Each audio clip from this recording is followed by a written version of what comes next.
we're gonna do intros. Fanatiq, you can go first because you're like on my corner. Yeah. So my name is Fanatiq.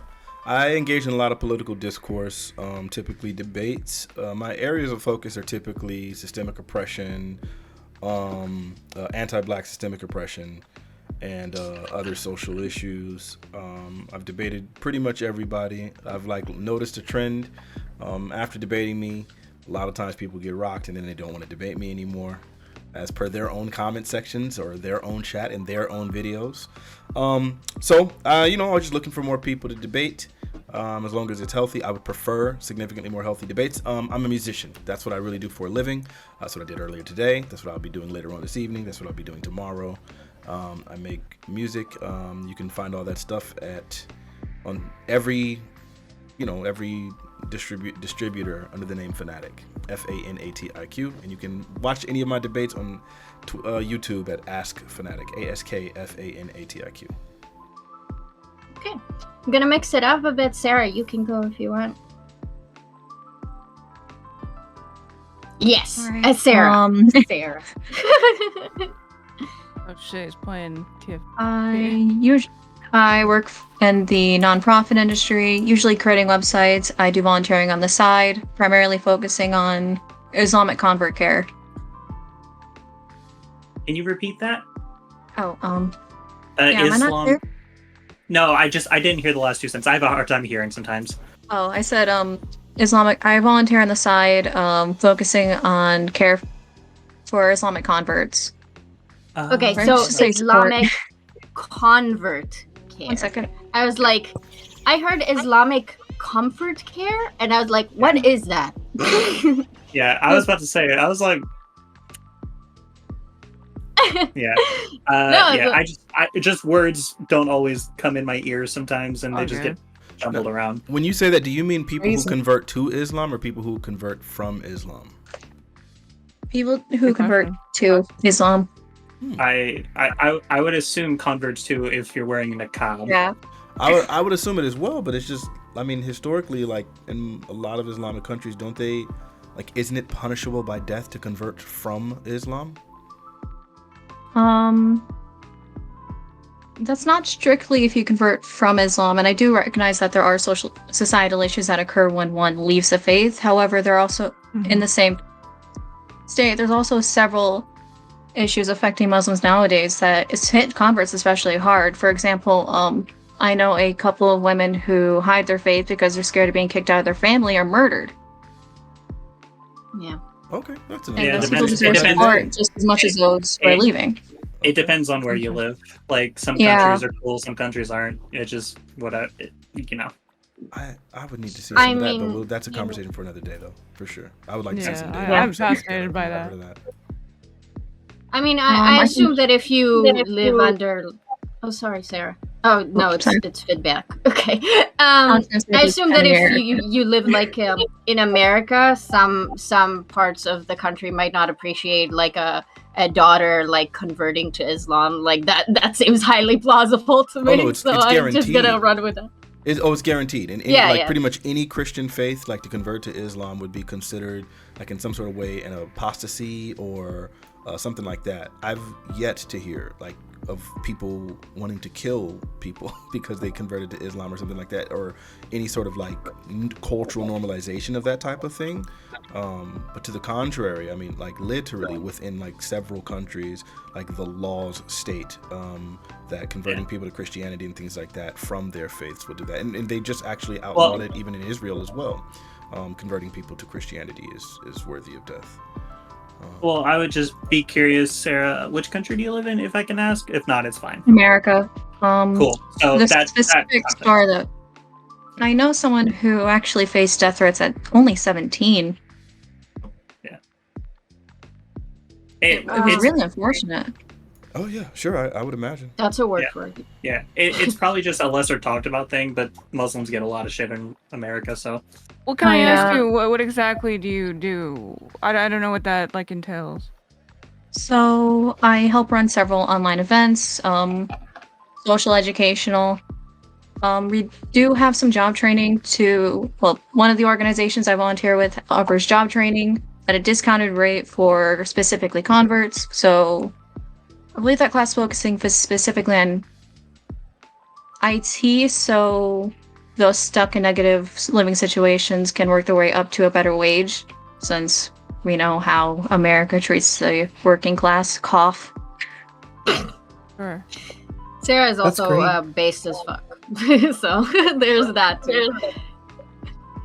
I guess for people who comes from a more secular mindset, don't really think about how problematic it would be, like if you are like a person of faith in a more like traditional way, especially like Islam or like Judaism, and you like convert between religion, and how there might be like room for social like worker type help in that situation, because it's such like a difficult social transition, especially in a more secular society, because like a hyper individualistic society would go like, yeah, you just like convert, what's the big deal? Sorry, Zara, you want to say something? Yeah, no, I feel like it's not even like necessarily like a secular society. The United States is in most ways like clearly like influenced by Christian supremacy. So if you look at what most churches do, they provide communities to people, they help people out in their community. So it would only make sense, I don't know, of speaking outside of my range as like a secular person. But seriously, like I've seen so many Christian churches do similar care work for new converts and new believers, where they're helping people find new people to socialize with. They're helping them adjust. They're giving them community and support. They're giving them education. They're offering to help them improve themselves materially with like job training or promotions or like networking connections. Like most churches and organized religions do this kind of stuff. So it shouldn't be any surprise that, you know, any one religion participates in helping out their members, specifically new members, and especially in conditions where, you know, there is a lot of prejudice and bias against people of, you know, like the Muslim faith anyway, at least in the United States. I obviously, like in terms of the organized religion, I meant that like obviously this is utopia far away, like not America stuff, but like it's interesting, like if there were part of like social work, if social work was like better or like better funded and had better resources to also like help converts in that situation, or other people who are, you know, like imagine if you can go to a social worker and be like, I just convert to Islam, or like I just came out as gay, like help me with finding community, help me with like protecting myself from family members who might not be okay with it, or stuff like that, you know.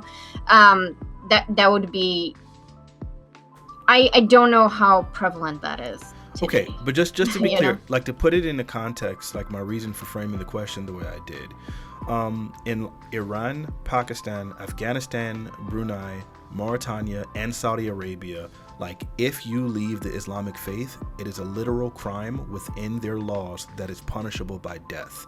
And so like while I understand, like, yes, you're probably likely to receive some sort of like social ostracization for like leaving the faith of like Christianity and things like that, any kind of apostasy, you feel like, oh man, this is dangerous. Obviously, if you truly believe that Jesus Christ is the Son of God and that you know, he's the only way to get to God, then yeah, you would imagine that a person is like risking eternal damnation by leaving your faith. I could totally understand where the mentality comes from, but I think also Christianity has like embedded within it and you know, the injunction to do no harm. So then that's why we don't have any laws like that would like punish apostasy you know, with death, like in literally any Christian majority countries, period. This is not like the marriage of the codification of laws to enforce death penalties seems to only exist one way to the other, which is why I was like framing it in that way.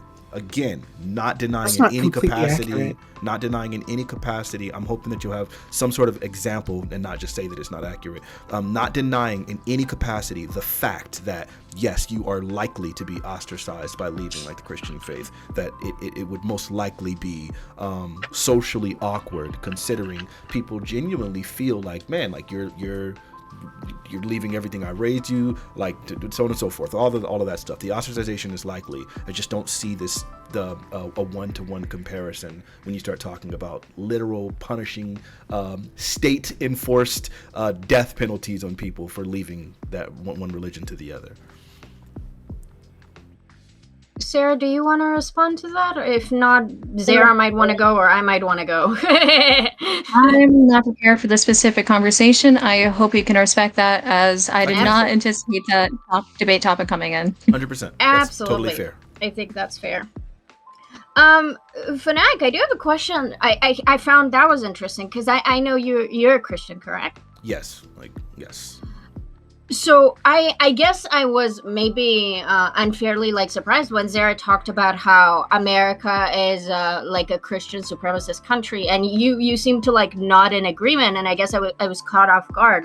Can you tell me a little bit about that? I guess I didn't expect it. Oh, sure. I mean, there's no denying it. You just got to be honest with yourself.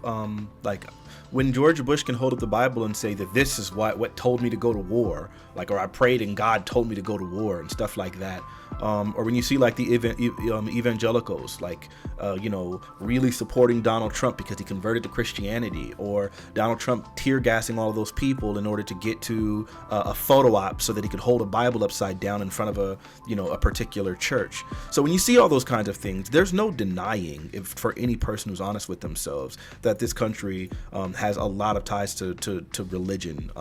Even though I understand that there will be a separation in church and state, that doesn't immediately mean that the average person isn't religious. The average person in this country is Christian. The average person has religious beliefs and believe in the Christian faith. So then if that's the case, then it makes all of the sense in the world that people are going to probably try their best to legislate from something that derivates from Christian principles, right? You got to remember, it was quite a while ago, but not too long ago, where there were sodomy laws that prevented sodomy specifically because of religious injunctions and things like that. So I think the idea is yes, we obviously believe in Christian supremacy. I don't take issue with the words Christian supremacy, because what that basically translates to me, unless they meant it in a different way, would be the understanding or belief. He, her. Sorry. She. No, she, her. There's no they, them. Oh, I got you. Well, I didn't. Yeah, I got you. Whatever. The thing that would have made the distinction is if they were signifying. I'm saying they because of the general argument. I don't even remember who it specifically came from. But where if the argument was basically that there was a negative form of supremacy, I'm sorry, I lost my train of thought. It's this. Belief in Christianity is the belief that Jesus Christ is the Son of God and that he is the only way to come to God. So then if that's the case, then that means literally every other religion is either false or not able to be substantiated, et cetera, et cetera, et cetera. So then if that's the case, then yes, you're obviously going to be a supremacist in that regard, right? You genuinely believe your faith is the one true faith. So if that's what they're implying, I totally agree that there's no way around that. It's literally embedded within the religion to be supremacist in that regard, if that makes sense. Sorry, that was a little wordy. No, well, that's good. Speaking of things like the freedom of religion, the secularization of American and Western politics is the reason that you no longer see the extraordinarily strong laws that would be similar to the ones that you're citing and claiming are only exclusively in these countries. That's what I was pointing out. The fact that we've had people killed over religion. We've had hundreds of years of crusades where Christians were literally killing people for not being Christian. So the idea that it only exists in one place and time in the world. No, that's where not, that's a leaving a religion or converting to a religion is pretty like unhelpful considering like we had like a forced conversion in the Anglican Church historically very recently. We've had all sorts of like issues of, like people who deviated religiously being persecuted potentially to the death. If you look at like the strength at which, like some of the like Quaker religions or the Amish or Mennonite religions like shun and like it's pacifist, it may not be death, but like keep in mind that these are religious concepts that are, traceable throughout most of like humankind and culture, where people establish particular communities and then decide that people who no longer wish to participate in those communities should not continue being a part of the community. And I'm not voicing like one way or the other whether I have like total agreement, but I just feel like it's unnecessary to make such like a harsh characterization intentionally to like set up a framing for Islam as a religion for like some sort of like weird like off-topic gotcha. No, like I don't really think that's what we're here to talk about today. I'm not doing a gotcha. It was a genuine question. If I was doing a gotcha, I'm doing a gotcha. I'm an extremely aggressive person when I want to make the points that I'm trying to make. You never have to worry about me being passive. That doesn't go. That's not part of my character. So then, if you know that, then to imply that that was some sort of weird gotcha that I was trying to do that wasn't obviously apparent, then that means you should know better. Because obviously, if I was trying to do a gotcha, I'm doing a gotcha. Like right now, where I'm being aggressive or I'm responding pretty seriously. Hold on. Don't interrupt me, because I didn't interrupt you. Where I'm responding very seriously and very directly. When that happens, you understand that it's happening. You never have to guess with me.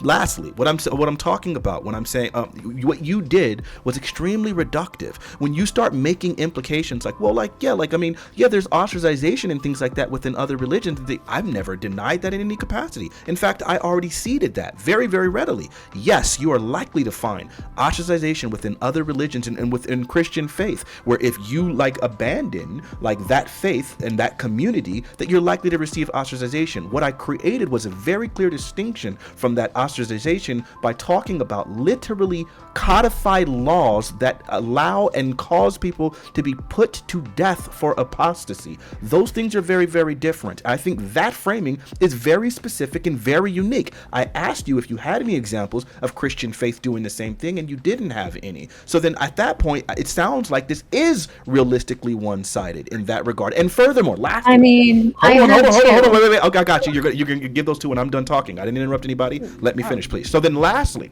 the other thing that I wanted to talk about, if you want to point out like things like the Crusades and things like that, I will grant you those Crusades were wholly evil and disgusting. I don't stand by anything that the Catholic Church did. But I would also like to point out, I'm not a Catholic. I would also like to point out, by the way, that what the Catholic Church did within those Crusades and things like that were things that they had already done prior to their accepting and adopting of the Christian faith. You have to remember how big the British Empire was, and that the fact that the Romans themselves persecuted Christianity during its burgeoning stages. The Colosseums were literally built with Christians being put to death caged within lions and things like that. The catacombs literally specifically, hold on, let me finish this point. I'm almost done. The catacombs literally existed where Christians had to live separately and were fleeing in order to avoid those things. So the Roman Catholic Church does what what Romans do. And so they just use the faith as an excuse to continue doing their same barbaric expansion. So to try to paint that as something that's Christian when it's literally anathema and completely contrary to the laws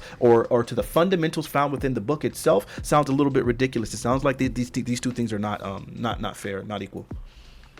Okay. Blah, blah, blah, blah. This is not the topic. You talked a lot, however, Fanatiq. So Zara and Sarah and everyone else, if you want to respond or engage with us, we can.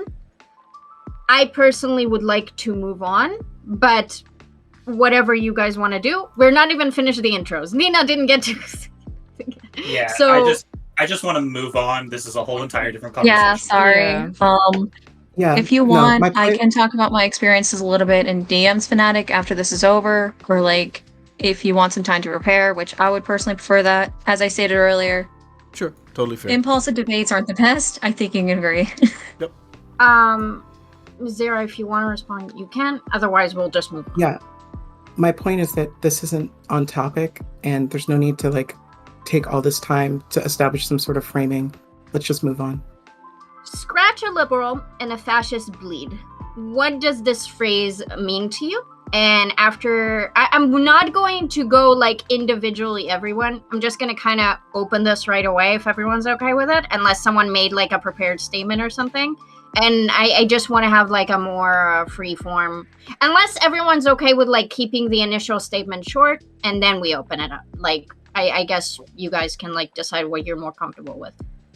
Whatever allows me to go on a waffle about the 2-day Google spree I tried to go to find the origin of that stupid quote.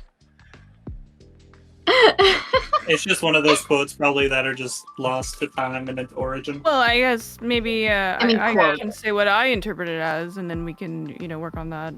Sure. I just like to say that it's probably more like a saying than a quote. Like quote implies a very like direct origin and like. Like Lannisters always pay their debts. Nina, you can start us off. What I feel when we say, you said when you scratch a liberal and a fascist, please, that's the quote, right? Well, I wanted to say cut a liberal, but I was like, I don't know, TOS. Sure. Yeah. Gotcha. I mean, I think scratch I interpreted that as like liberal tendencies of being very passive and like civility politics bullshit means that like you're just kind of complacent in things that will let the rise of fascism happen.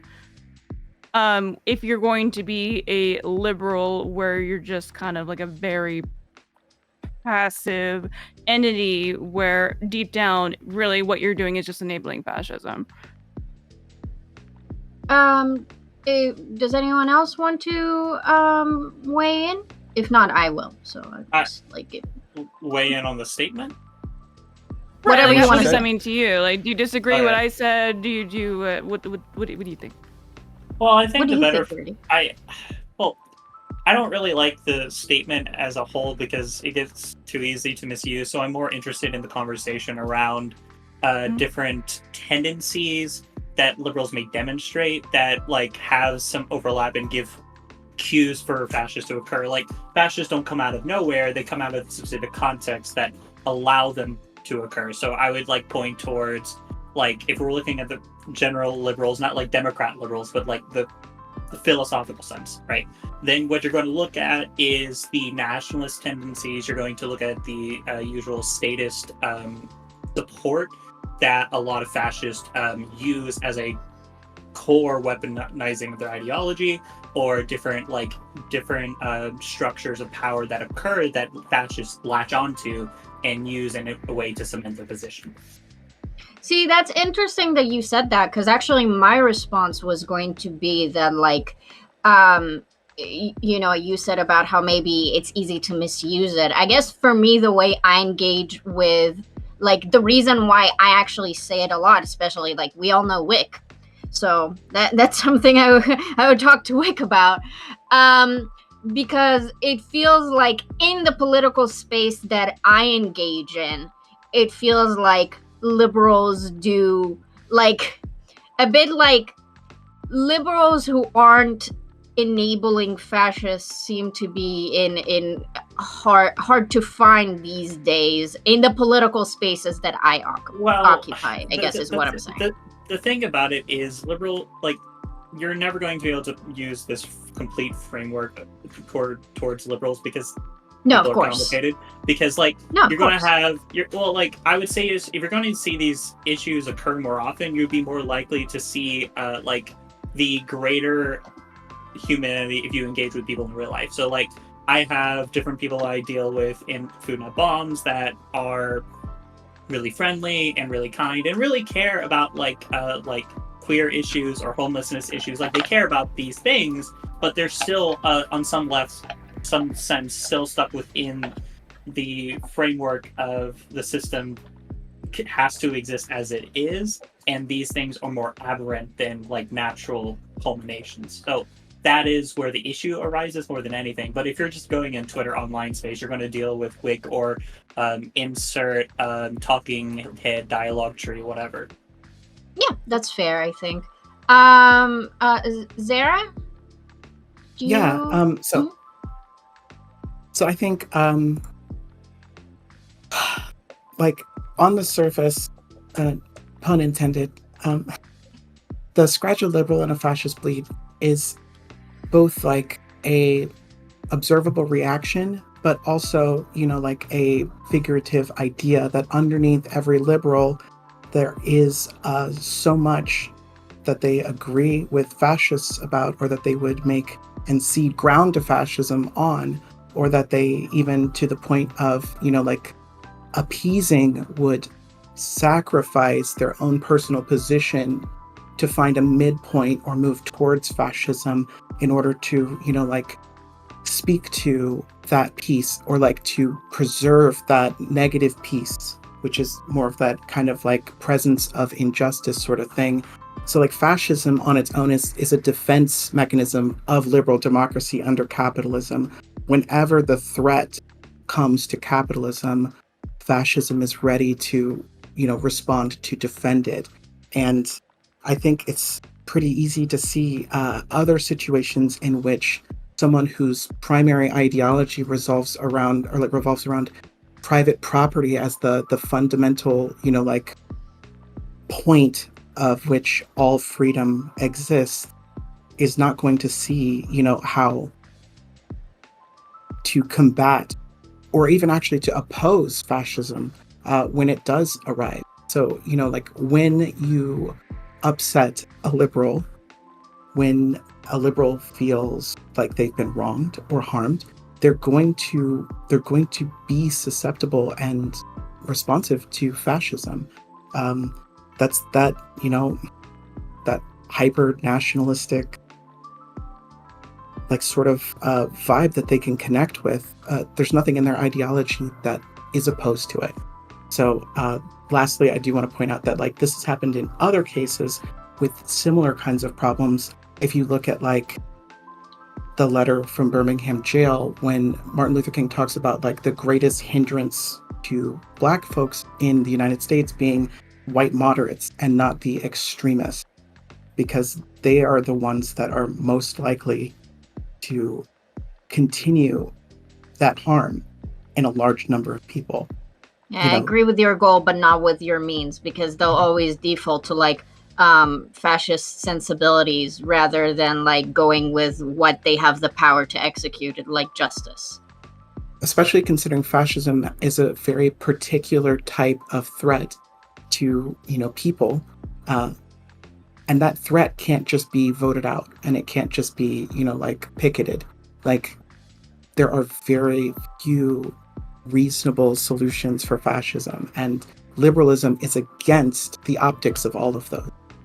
I do want to provide a small critique in the way you're conveying is specifically it's towards not directly opposed. The problem that comes is more often than not there's kind of a cognitive dissonance that occurs. So where they may, like a person who believes in like America, right, may believe that they oppose fascism. They're like, yeah, I don't want these horrible entities. I believe in democracy, I believe in freedom, or I believe in the ability to have these rights, right?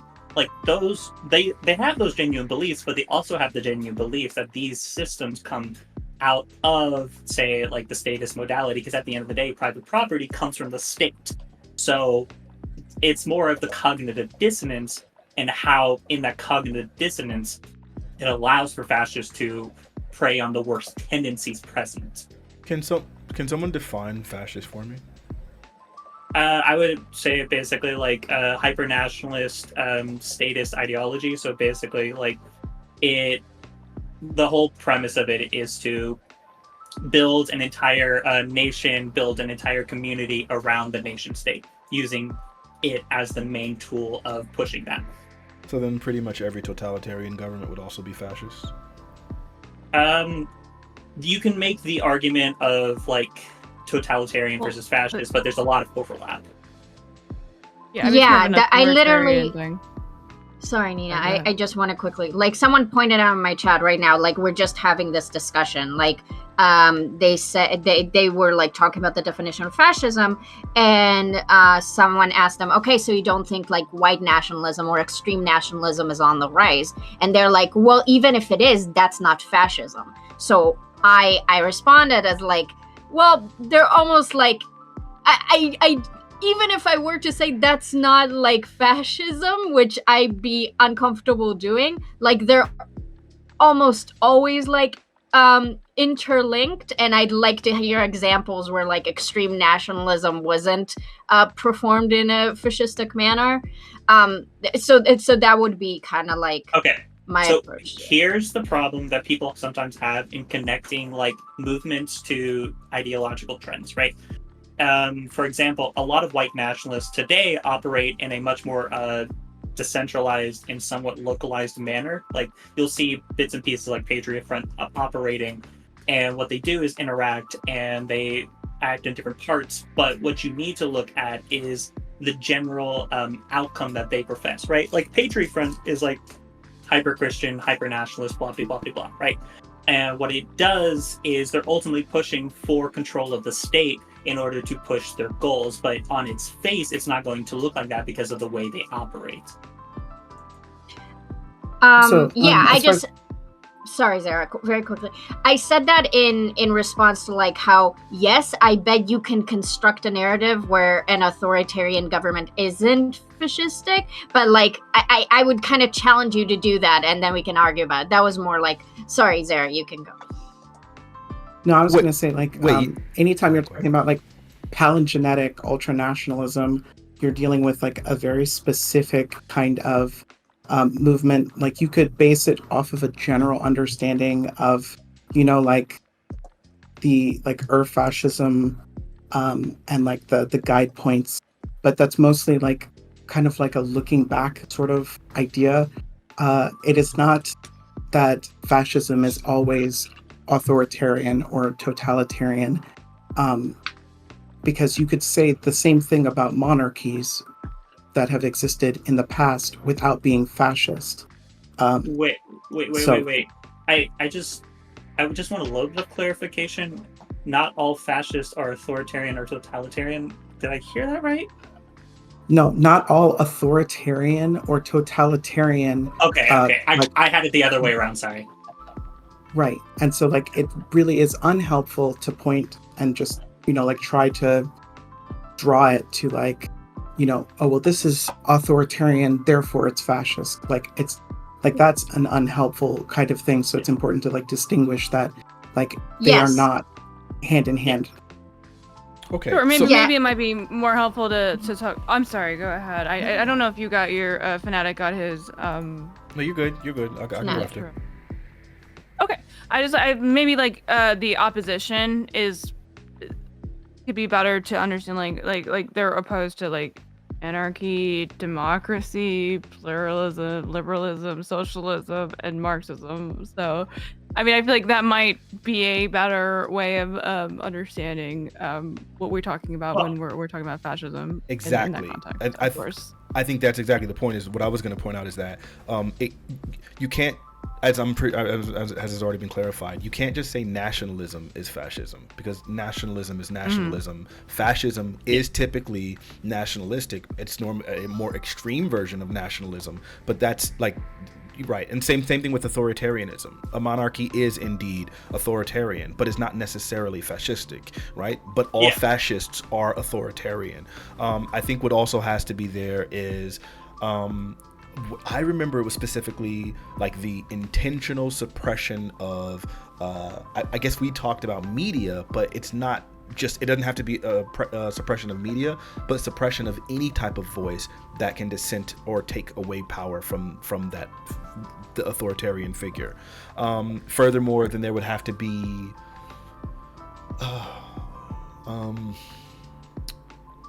the suppression and removal of individual freedoms. right? Which I guess is part of baked into the idea of like extreme nationalism.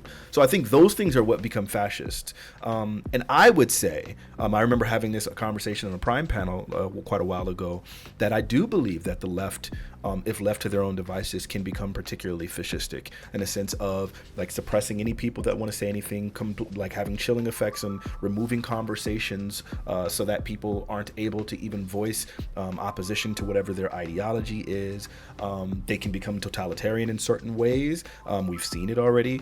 So I think, I don't think liberals are fascistic per se, but I definitely think you can find fascist similarities on the left.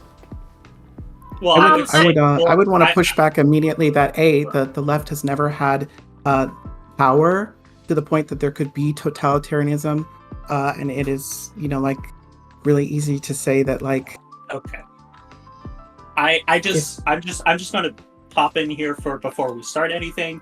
This is going down a hyper nuanced conversation about the tendencies within different leftist ideologies that are prey to fascistic or nationalist tendencies, right? Like, for example, I as an anarchist would say socialists have done a lot of bad shit, but basically because of how they operate and the tendencies they are don't like really reckon through, like a lot of socialists who claim thinks of things like revolutionary nationalism, which in turn creates the conditions for these hyper totalitarian or fascistic states.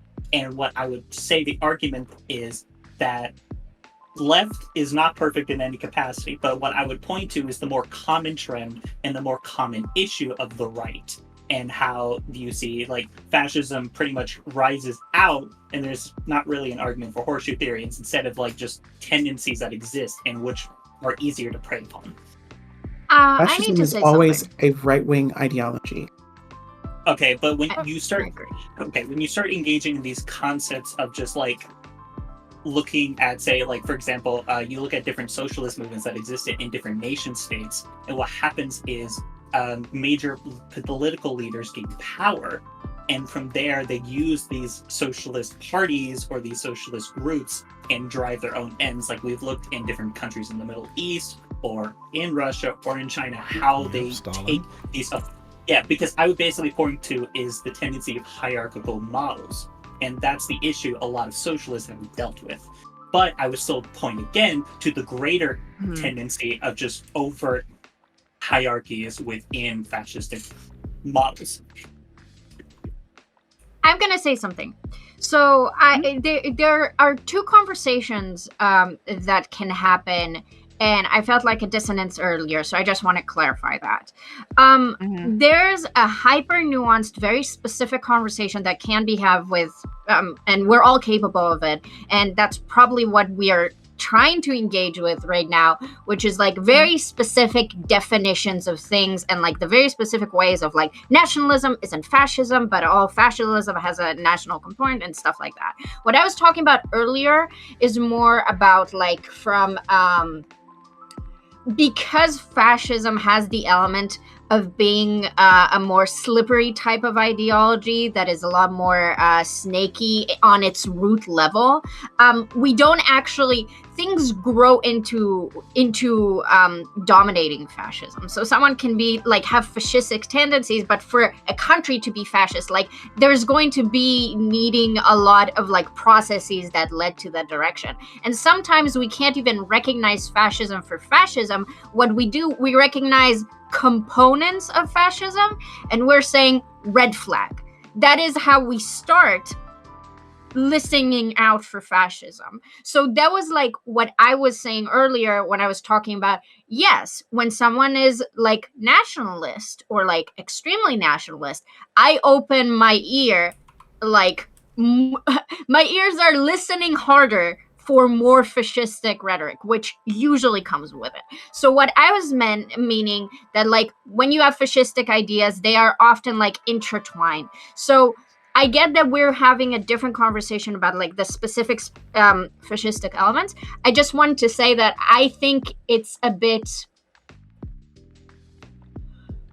optically destructive to do that. I think it's almost like a liberal tendency to be like, well, this is a core component of fascism, but this is not fascism. And it's true that it's technically not fascism, but put enough components of fascism together and you get something very fascist adjacent or fascist, right? So it's interesting how that works. Fanatiq, you look very unhappy. Are you guys familiar with the 14 points of fascism, just to like, so we're all on the same page?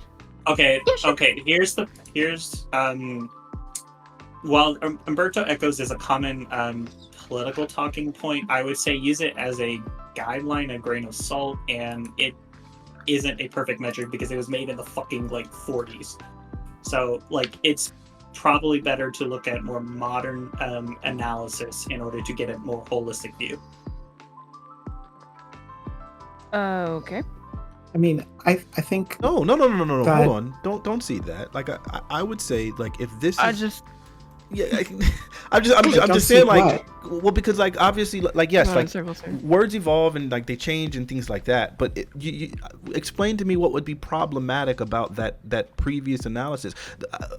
First off, it's not that I want to get bogged down in definitions. Like that's not my goal. The idea is I've had too many conversations with people talking about fascism or communism when they literally can't even define it and they have no idea what they're talking about. The word fascist became like just a punchline for pretty much all people on the left for like over the last decade, I would say, the latter end of the decade. But either way, you'll hear like no matter what, anything I disagree with, anything that's a problem for me is fascist. And so it's like, yeah, at this point, when we get into these conversations, if we're going to be using these often misinterpreted and misunderstood words, I do want us to at least have a basis so that we are actually talking to each other and not past each other.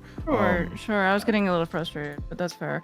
Well, I mean, usually there's a lot of like usually 14 points of fascism that is like generally known, and like again, like if you're talking about fascism, 40s is the time to know it. Like you're talking about when the Nazis were coming to power. It's important that our understanding is the same understanding that we had during the 40s. I think that often we think that history has ended. We're never gonna have another fucking like Holocaust. Like, and that's not the truth, right? So understanding what fascism looked like before it like went to its like complete apex, or even when it was at its complete apex, is incredibly important. And when did that happen? In the 40s.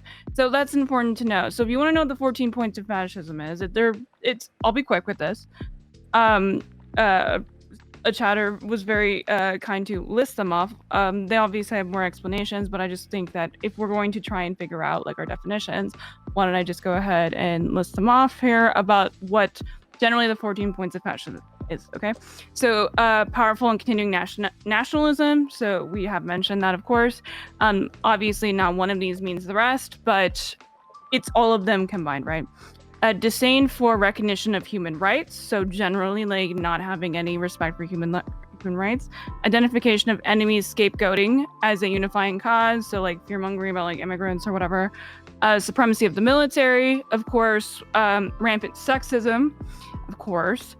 Controlled mass media, so not having any free speech, having complete control over the media. Obsessed with national security. Religion and government are intertwined.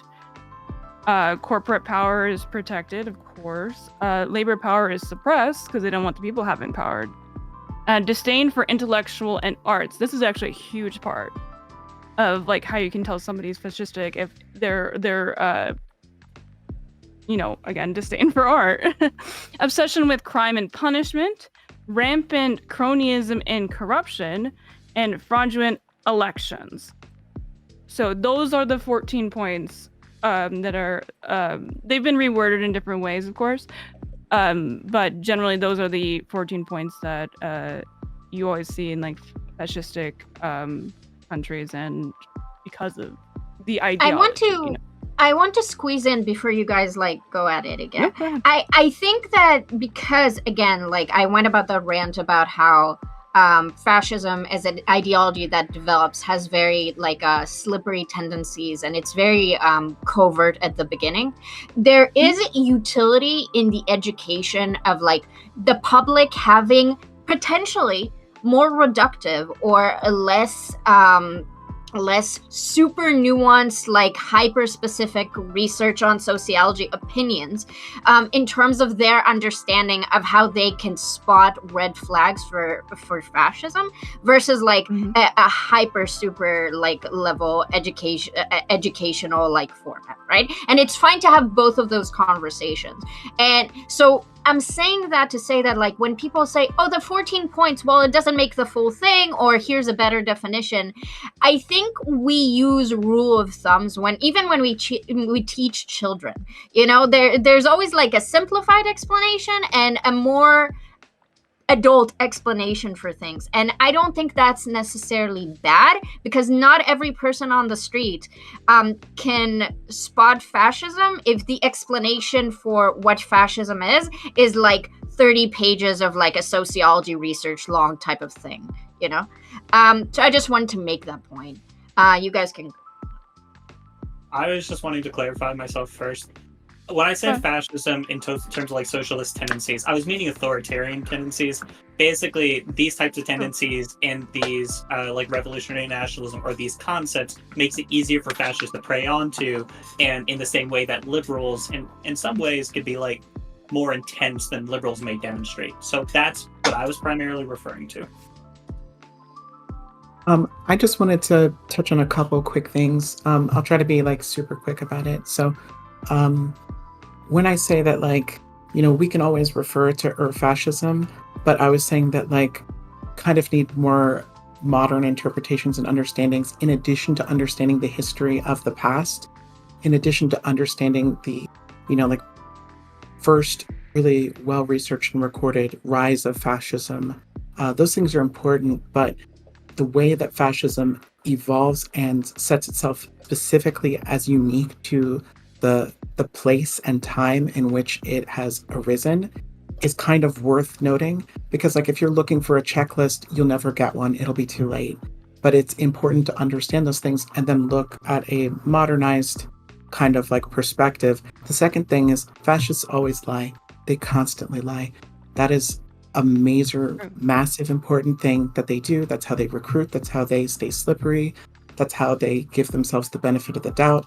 And 100% of the time, liberalism will preserve a fascist right to lie, recruit, and do propaganda before they will ever take any means to stop them from doing that recruitment and propaganda until it's too late, until they have power.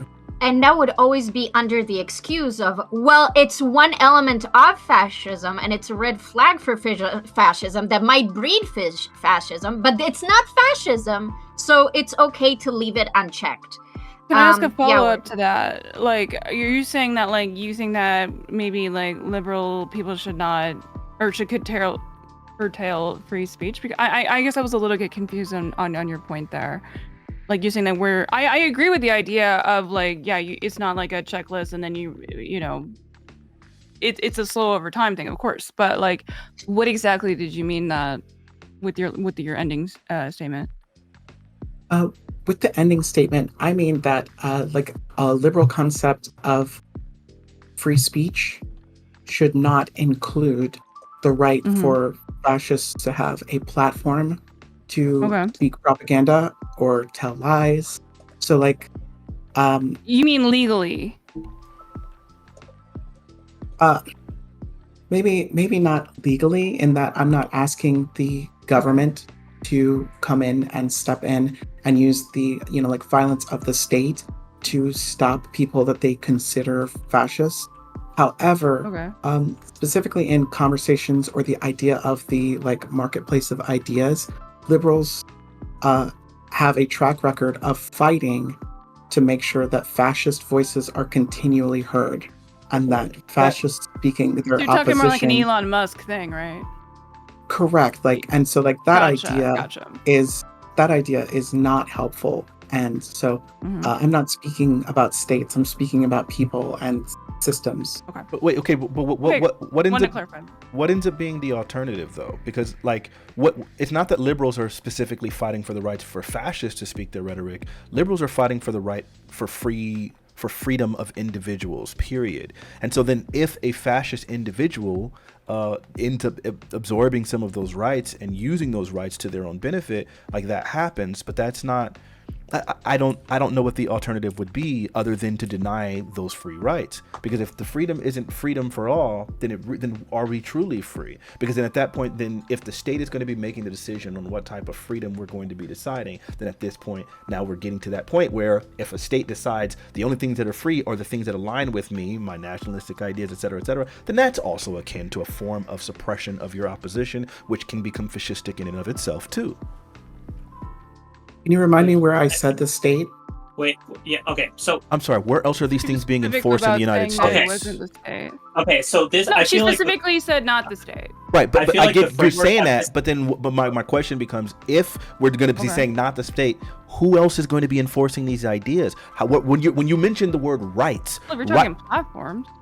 Yeah, but rights are going to be given by a person, given by some object, some entity. So are you saying instead that instead of having the state do it, then would you say that the platforms themselves would be like fighting for it? Because you were talking about liberals fighting for people's rights to say things. When we're talking about rights are given by the state in this country. So who else? Okay, I'm just can she answer first? Here, so. I know where this conversation is going. Basically, it's the paradox of intolerance. Basically, the concept that we shouldn't let the state enforce it, but we should build cultural attitudes and social groups. That's not what I'm not doing that. Yeah, what I'm asking is asking her to explain to me what exactly she means should be done in this scenario. Okay. I'm wanting to conclude. I don't think this is a good framework of the conversation. I think the better framework is to ask, how can we as individuals, because we're not. But that's my question. Look. What you're saying to me right now is, I want to talk about something else. I took the time to ask a question, and you're being rude and basically saying, who cares about your question? Because what I think is better to talk about is X. I don't care what you think is better to talk about. I asked a question that I want an answer to that she's right here and capable of answering. So please allow her to answer the question as opposed to thinking you can commandeer the conversation and deny me the question that I asked. All right. Okay. All right. So the reason Wordy, do you... Okay. I'm just saying the problem with this is I've seen the end of this dialogue tree, and basically that's fair. But like, Zara, would you like to respond to Fanatiq's commentary? First, I wanted to hear what Katie was saying because absolutely. Okay. So at least here's my issue with why Zara not answering type of thing, and I think what Wordy is gesturing at.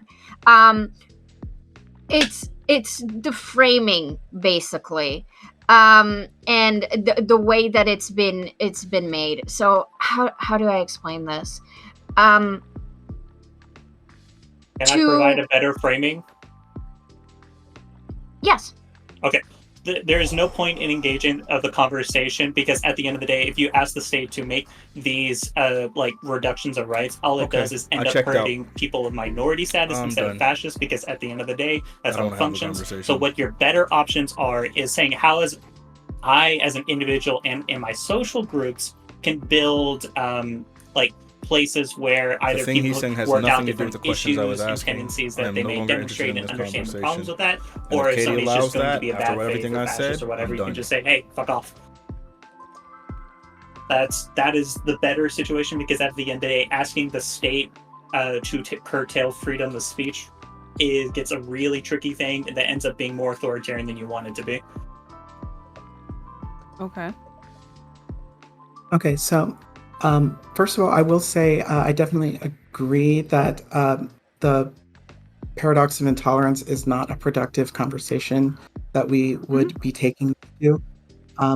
Second of all, I want to point out that my response was because that was very specifically not what I said, and you took it as if I had said it anyway. And that's a pretty bad faith way to start a framework for us to have further discussion. So I'm not interested in going down that route. If I specifically make a qualifier or speak about an issue and I clarify when asked, and that was a good question, Nina, that was a great question. So when I qualify that I'm not talking about the state doing it, and then to launch into a thing about the state with like very like dialogue tree kind of like directions. I just don't feel productive, and I don't feel like it's going to help everyone here have a good or interesting conversation. So I'd like to like move past that. Okay. We can absolutely move past it. What I can say is it's paradoxical. It's paradoxical to mention, hey, I'm not talking about the state. We're just talking about rights, when rights are granted by the state. So then you're basically embedding within it a conversation about the states. But if you want to go ahead and go down that tree, I'm checking out. We're good. Go ahead and move on to the conversation to wherever the freak y'all want to take it.